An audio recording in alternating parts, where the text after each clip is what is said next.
Welcome to the Act Room Podcast. We're so excited to have some iconic humans here, some of my favorite people. My name is Maylee Nelson. Sean Finnegan. And we obviously have Logan and Tyson from Dad Bods and Beards. Thank you for being here. Woo-woo. You guys are actual pros at For this real, stuff. though. I feel like that's a very loose term. I don't think so. How much time, you guys shoot a lot of content, how much time do you have to just, you end up, you're best friends too, so how much do you, do you have to separate, like, hey, we have to actually focus at this point? After yesterday when I told him I might be a Utah fan. He's a BYU fan. I don't know. We focus the whole time. We really do. Kind of our whole spiel of what we do is us messing around. I'm like, this would be good. And then we do it. You actually mess around and that's your focus. Yeah. I can't wait for as things get old, 2026 is going to be pretty big for us. Yeah. That we're going to be hitting the road in a couple of different ways. And I'm like, I feel like I can't wait for when we have the GoPros at the airport or in the tour bus, or if we get to that point, because there's so much crap that we talk about on a daily basis. I'm like, legit. We're always like, I wish we had that. Oh, that would be really good. Or Yeah. whether it goes from deep conversation to the dumbest stuff, prepping for some of the comedy bits that we're doing. Well, what's funny is we're doing that comedy tour next year. Yes, Yeah. I'm And so one excited. of the things that we're thinking about is having Heath, Scott, Logan, and myself, where we ask the audience a skit. Give us some context. What do you want to see? All this Improv. kind of stuff. Yeah, but we're doing improv. But then instead of what the fun process is the creation part. And so we're actually thinking, okay, we'll have all four of us, and then we'll create the skit itself, and they can hear the process. So They can can hear see the how you put it conversation. together. I think that's And then actually we'll really act it. brilliant. And So then it's we'll act us, it out. it's us, Scott D. Henry, Yeah. and then our good buddy Heath Harmison, who is he's a 20-year comedian vet. He does a couple of different comedy houses around the country, as well as cruise ships. So we're building out a whole show, the four of us, and it's going to be kind of. You remember the blue collar comedy tour? Oh my gosh, There's four guys on there, I think it's really and brilliant. Impractical Jokers. So just four Cannot buddies wait. coming together. It's going to be a lot of fun, and we're going to do. There will be improv in the middle of it, and then solo sets. And we've started doing some Instagram lives and stuff together. And it's just supposed to be an hour, went 2 hours, but it's a lot of fun. Oh my gosh, I'm so Well, you got excited. a couple groupies that want to be there. Yeah. Well, I mean, you're involved in it, whether you want to be or not. You're partnered with us, so. I think it's so good, and I love it. Though, you mentioned, as you're talking, you're like, this thing's coming. It's the book, The Secret, where your focus goes, your energy flows. So now your focus is there. You know this is coming, and so all of a sudden, energy starts flowing there. You're like, oh, we could put this in this comedy skit. Yeah. We could do this in the thing. I mean, all that kind of stuff. Well, now everything is funny too. So I'm like, oh, my kid just said that. Oh, this is going in. Yeah. You know, that type of Oh, it becomes content. it's hilarious. The one thing we're realizing is that the comedy side of it is if you're not authentic, the comedy's not going to work. Because not everything we do is comedy. I mean, on the podcast, we get really deep sometimes. Sometimes, my all the social time. media is the perfect definition of somebody who's bipolar, because 1 minute I do something funny, the next minute I'm doing kind of an expose with the police officer that saved my life, and then the next minute it's back to something stupid, or it's an ad for something. But it all comes down to we want to be able to relate to people. We want to be able to relate to guys and be like, look, at the end of the day, I'm just a guy that tripped into social media. We're guys that tripped into a podcast, and we've got the chance to talk to a bunch of really cool people. And now we're gonna have the opportunity to pair up with other like-minded guys, go around the country and be like, hey, we get how life works, and we've been through all the dark stuff, and now we just kind of get to put this comedic filter over the front of it to make it easier to process a little bit. Because that's our big thing, is we try to disarm the really heavy conversations with guys with the humor first. Yeah. Hey, at the end of the day, I'm a dad and a husband. At the end of the day, he's a dad and a husband, and we've gone through separately. We have our own families. I know there's a big controversy there, but He's lying. but at the end of the day, it's just us trying our best to be the best that we can. And we still trip, we still fall on our face. And that's the whole point, is we want to give men permission to talk about all this stuff and work on it. And now we got really good mood lighting. I'd like to hear the origin story. What started it all? Just hearing your background and Tyson's I background. want to hear both, and I also make sure I loved the story you shared with me recently of with your wife, and just the realization of you didn't know that by holding back so much information, it made me cry. And I just want to tell you that I took it home to my husband, and I was like, hey, Logan gave me this awesome tip to sometimes it's okay for me to be vulnerable and be like, oh, I can be like a mother to you. I'm come here. And I just sat on the counter, and I gave him a big hug, and he literally started weeping. And I had no idea that he even needed a hug right then. We still, even as adult men, we want to be nurtured. Guys will admit, guys won't want to admit that, but Like on days you where want to I've, feel important. yeah, on days where I've just really had it, or moments in my life where there was a moment in my life where everything came crashing down again, probably 5 years ago, and had these really dark moments and these really big alienation moments with some people I really cared about. And my wife just grabbed me and held me. And it is what I needed. As a big guy that was, working construction, driving trucks, all that stuff, my little 5'2" blonde wife fixed what I was feeling at that time because she just was being who I needed at that time. And that's the big thing is we're trying to give guys like, it's okay. You're not going to lose your masculinity. Actually, emotional intelligence is actually way more attractive. Yeah, for to your sure. partner. So much. However your masculine. relationship works, emotional intelligence shows that you're willing to grow. And so, kind of the origin story of like the kind of quick snapshot of that. I don't know if you want to start with yours. Yeah. Yeah. So in 2020, I created Copper Johns.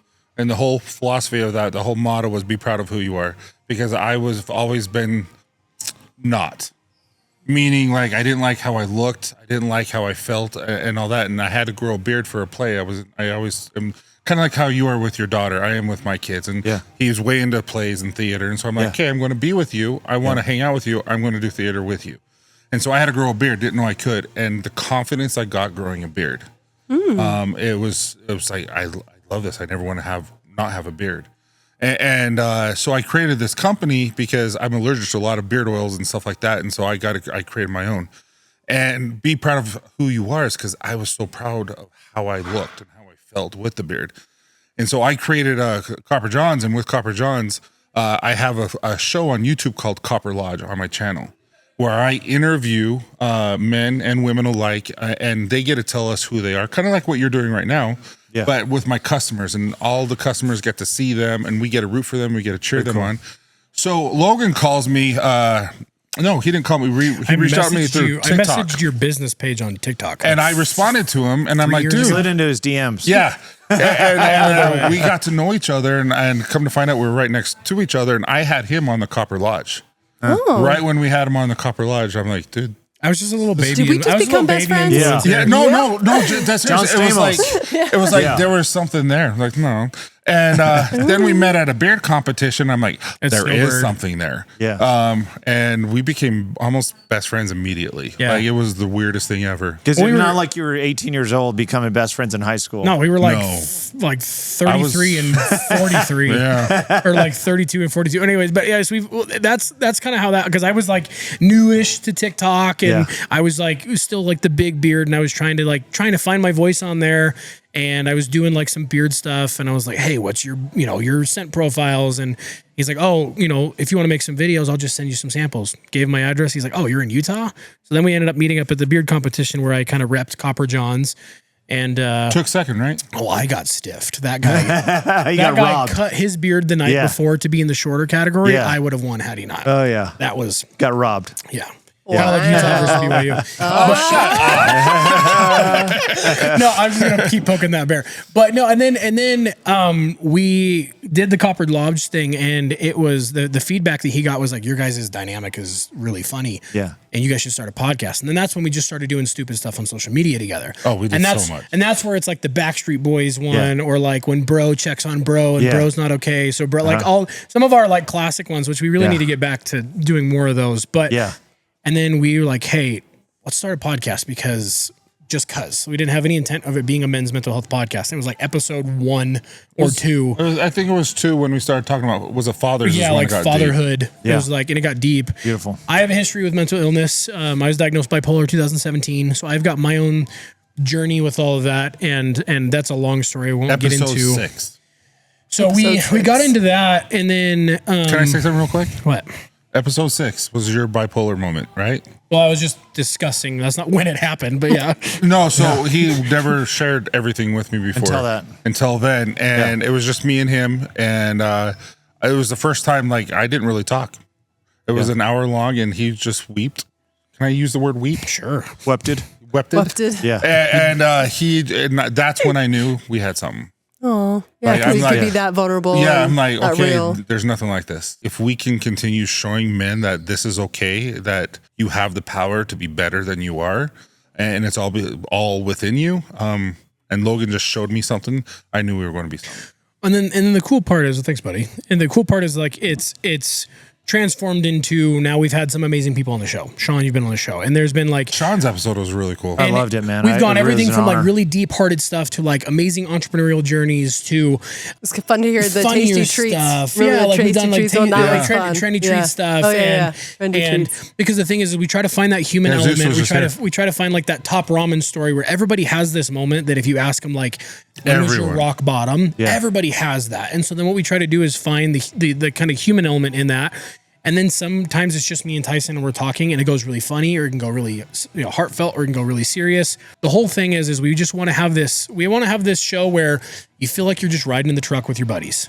And the conversation literally goes from how's the wife and kids to everything's falling apart to, man, I just had this win, to like you're laughing about the stupidest thing you just saw on Instagram. Yeah. Like the conversation just goes everywhere. And so that's what we want the podcast to feel like, because it's just me and my best friend talking. Yeah. And for me, I took to TikTok after the pandemic because I was like literally like, oh, TikTok's so stupid. I wish I would have started during, because everybody Right? blew up. I know. And Same. now, and I didn't even do social I just media. started doing like stupid lip syncs like everybody else. And then right around my birthday, or one of the anniversaries of the night that almost ended me, I went on TikTok and basically was like, hey, I'm bipolar.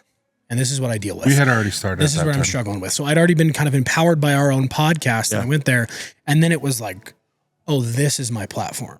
This is where I need to go. This is where Dad Bods needs to go. And so that's where we've kind of progressed. And then October 16th last week was the 8-year anniversary of the night that was almost my last. And I blacked out and I woke butt naked. No, I was not butt naked. I blacked out and I woke up 3.5 miles away from where I was supposed to be, in a pharmacy parking lot. This was in Sacramento, California. Very much detached from reality, manic state. I was abusing Adderall at the time, not realizing that I was. And long story short, the police got involved because they were out looking for me, and I had written suicide letters to my wife. 3 different ones. One that was logistics, one that was goodbye to her, and one that was goodbye to the kids. And that was always a hard date. And I never touched that road again. Even since we moved from California and we've gone back to visit family, I've never gone down that road. And that stretch of road was the exact stretch of road that we took for me to go home. And I was at my parents' house that night. And working through psychology and therapy, they've just uncovered that I was trying to go back home to my wife, to my safe place. And I came to completely delirious in this parking lot of a pharmacy, and that's where I met literally my guardian angel. Her name is Katie. She's a police officer with the Elk Grove Police Department, and she stepped in a very hectic time where nobody knew what to do. People everywhere, police everywhere, and she saved my life. She drove me to the hospital, got me in through the back door so that nobody had to see Logan in his struggle moment. She recognized my pride issues and how I didn't want to get help, and she's like, I'll get you in through the back door. Nobody has to see you going in through. You can get you the help. And her job was done. She could have left. She stayed there for a couple hours with me. And you just reunited with her. She and I reunited. How blessed we are because of that, right? Yeah, Oh my gosh. She yes. left me her business card. Thank you, Katie. She left me her business card after that night and said, I want you to call me in 5 years. You're going to be fine. You're going to be okay.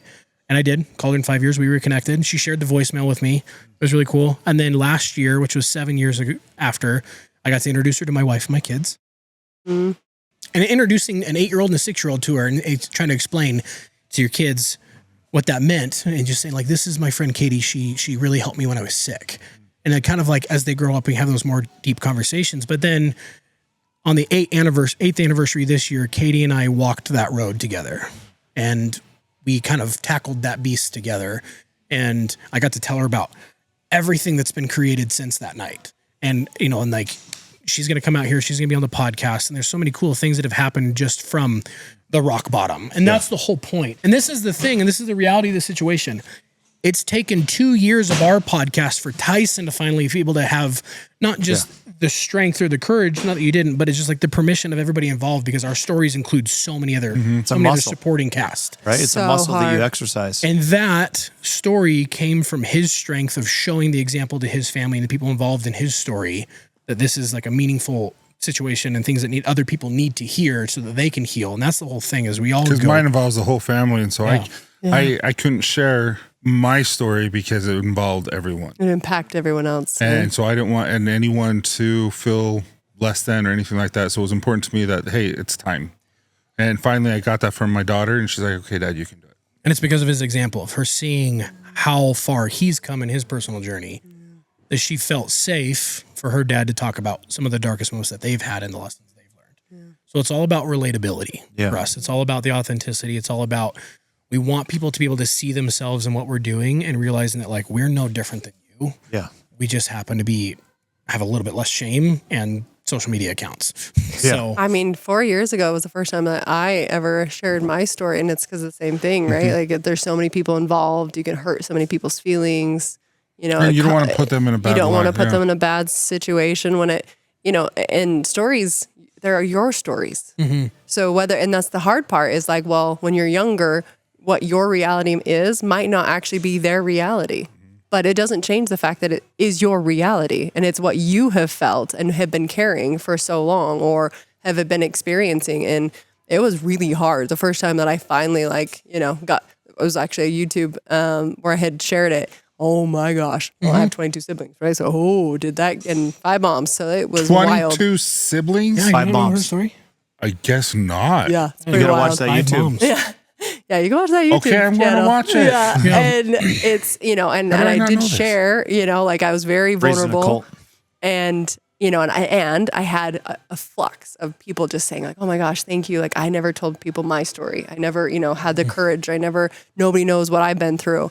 And once I'm just curious, like once I was able to be super vulnerable and like let the dogs out, right? Like everybody knows from down to the core, my entire story. It was so freeing. It is. It was so like, Well, that's what we try I'm to tell. naked and it's fine. Like, Well, that's what we try to explain to people, especially men, is because it's like statistically speaking, we work with a group called the I Love You Bro Project, which is here in Utah, which is This is a good statistic he's about to say. It's a men's mental health support group that is like literally the definition of judgment-free zone. And one of the biggest statistics is that 90% of men feel that mental health is just as important as physical health, but only about 20% actually do anything about it. 27%. Because the point being is because of judgment, because they feel like, oh, I'm going to be viewed less than, I'm going to be viewed weak.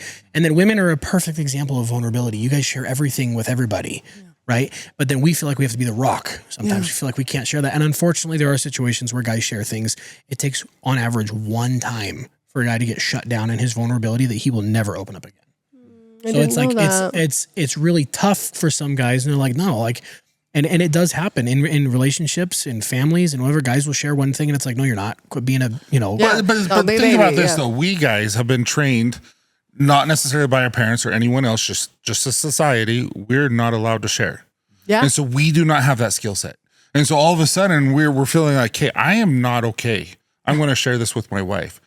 Then the way we explain how we are is not what we're trying to portray because we don't have that freaking skill set. Yep. And so then they take offense to what we're saying, and then all of a sudden we shut down because we're trying to be everything and they're not taking it. Where I feel like the wife, like my wife is amazing. Like I try to tell her, I'm like, okay, I'm going to say this wrong. And I know this is wrong. This is not an attack against you. I don't know how to explain this. This is what I feel. Well, and then next thing you know, it's like we're having a good conversation and we feel okay. But a lot of guys we don't have that skill set because we've been trained our whole life not to do it. And then the crazy side is for the long time, if you look at the 90s and stuff like that, right? It was like the shrink was like a point of comedy. Right. Like, oh, guys you're going to the shrink, you're crazy.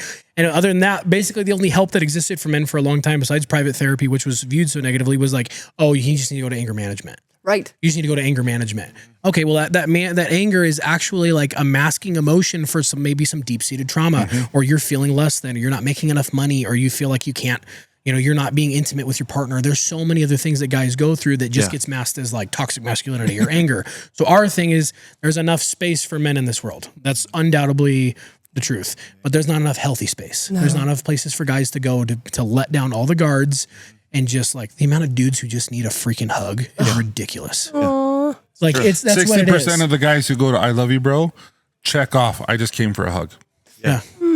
You would be surprised. So my kids and I and our family, we do 8-second hugs. Yeah, we do too. You do an 8-second hug. Yes. You do an 8-second hug with your kid. Holy cow! I love it. Holy yes, so good. I love these guys. So it's been a while since I met them. When I first met them, they were Dad Bods, and they came to an X room a long time ago.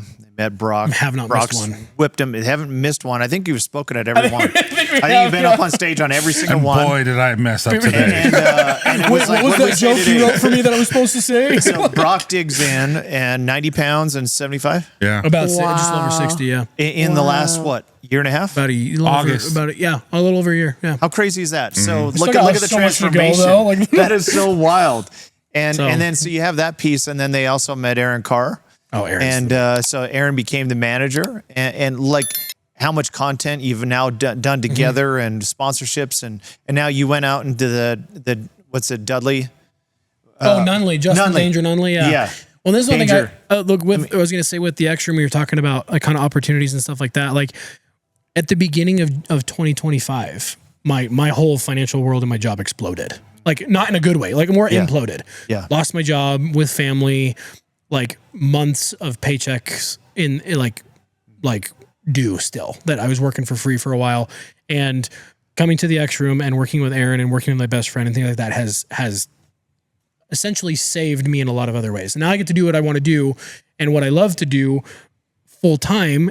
Everything's not perfect. Sure. There is still the grind. I'm making less money than I made last year, but because like this way we don't miss an X Room. That's why we don't miss an opportunity to hop up on that stage and say what I said today of like, if this is your first time being here, you're welcome, because I don't think you know what's about to happen to you if you really dig in. Yeah. So true. And so the X Room is what my sister works here at iHub. Yeah. And she's like, what is this X Room? And I was like, think of every networking meeting you've ever been to, but this one's on crack. Yes. Like in the best Well, I way was possible. talking to, I won't say his name because I don't know if I should, but I was talking to a guy, didn't know who he was, just, because it's X Room, you're just talking to people. Yeah. I'm like, hey, so what do you do? How can I help you?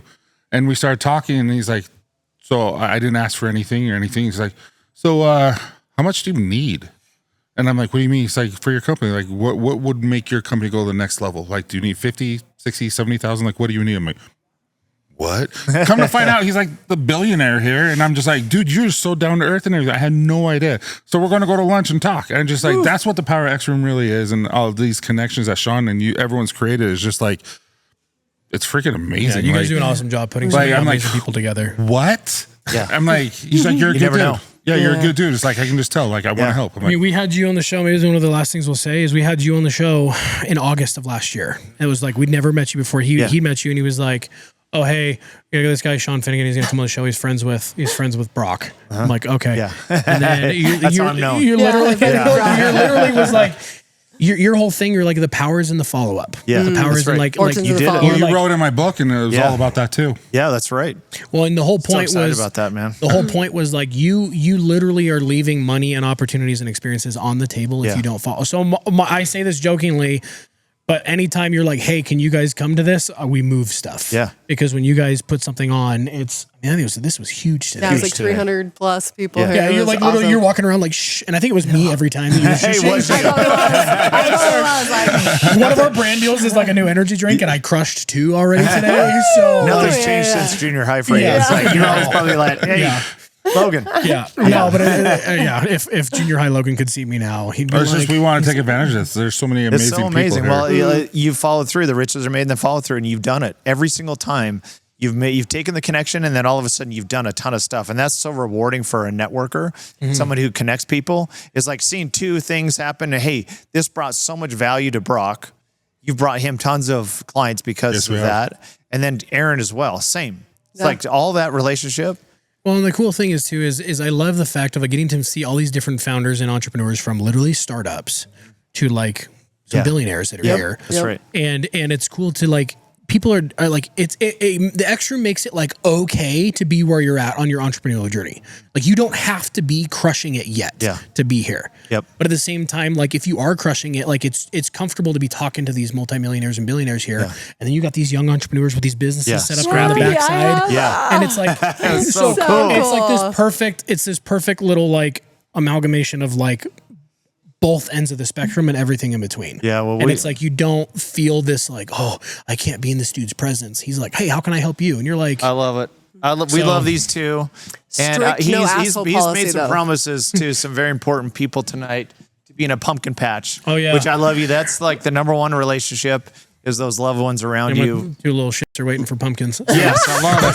So we love you guys. Thanks for all of the great, relationships that we've all been able to put together. And Yeah. it's been amazing to watch the journey. Last thing though is Candace, Candace, my wife and his wife, when we were at Aaron's birthday party, dude, they were like a match made in heaven. It's like they were inseparable. Like Candace and his wife were just, dude, they were so much fun. It was so much fun. They're like two very similar people. Like completely same. Yes. And they bonded. And they immediately, when we got apart, they're like, I need to go hang out with them. Yeah, because they also don't like those things. No, at all. So they found each other. Yeah, so Lame saying, hey, bring your wife. I'm like, no.